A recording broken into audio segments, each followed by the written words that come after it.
வணக்கம் நண்பர்களே, ஓக உலகரசுக்கு உங்களை வரவேற்கிறேன். இன்றைய பழமொழி, எறும்பு ஊற கல்லும் தேயும். கேள்விப்பட்டிருப்பீங்க, படிச்சிருப்பீங்க. எறும்பு ஊற கல்லும் தேயும் என்பது பழமொழி. இதனுடைய அர்த்தம் என்னன்னா, எறும்பு போகும்போது கோடு தெரியும் பார்த்தீங்களா?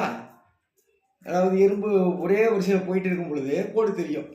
அதில் அதான் உண்மையாக அது கூட தான் உண்மையாக என்னன்னா, எறும்பு சாரசாரியாக போகும்போது அந்த இடத்துல ஒரு பள்ளம் உண்டாகும்.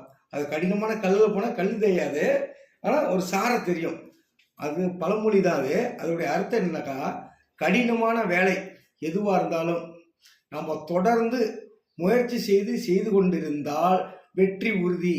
எப்படி எறும்பு போக போக அந்த கல்லுலேயே ஒரு கோடு விழுதோ, அதுபோல